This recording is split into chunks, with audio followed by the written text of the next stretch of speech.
ಜಾತಿ ನೆಪವನ್ನು ಸುತ್ತ ಸುತ್ತಲಿಕ್ಕಿದ್ದು ನಿರ್ಮಾಣ ಹತ್ತಲೇಡುತ್ತವಾ ఎంత మాట ఇది క్షాత్ర పరీక్ష కానీ క్షత్రియ పరీక్ష కాదే కాకూడదు ఇది గుణపరిచయందువా నీ తండ్రి భరద్వాజుని జననం పెట్టింది అది జుగుప్సాకరమైన నీ సభ పెట్టింది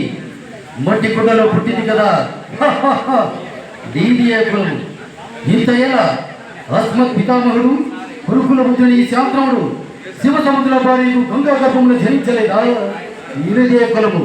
నాతో చెప్పిస్తేమయ్యా మా వంశములకు మూల పురుషైన వశిష్ఠుడు దేవయాసకు విరోధి పుత్రుడు కాడా అతడు పంచమ జాతికనైన అరుంధతేందు శక్తిని ఆ శక్తి చండాలమ్మ పరాశుని ఆ పరాశుడు పల్లెపరిచిన మత్స్యగంధేందు మా తాత వ్యాసుని ఆ వ్యాసుడు విధురాడైన మా పితామహి అంబికతో మా తల్లిని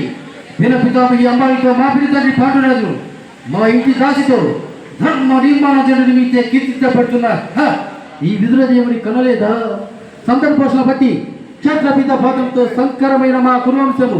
ఏనాడో కొలిహిలమైనది నేడు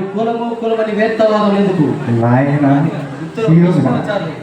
నాయన సుయోధన తాత ఏమిలా పాదుల బ్రహ్మర్షుల జననములు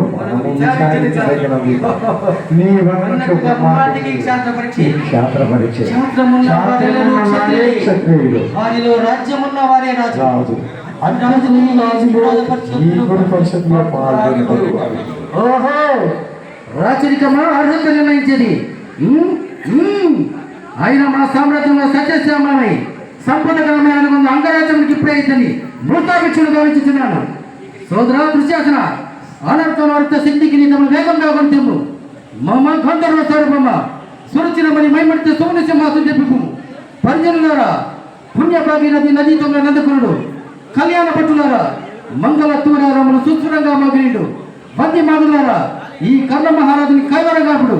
పుణ్యంగారా ఈ రాధాసులకు పైలభాగమున కస్తూరి తిలకము తీర్చిది బహుజన్మ సుకృత పరిపాక సలభ్య సహజ కవచ కర్ష వైద్యుల ప్రభుత్వానికి వంచనగా వీరగంత విగ్రహుడు నేను ఈ సకల మహాజన సమక్షమున పండిత పరిచయ మధ్యమున సర్వదా శతద సహస్రత ఈ కులకులక మహాపేక్షను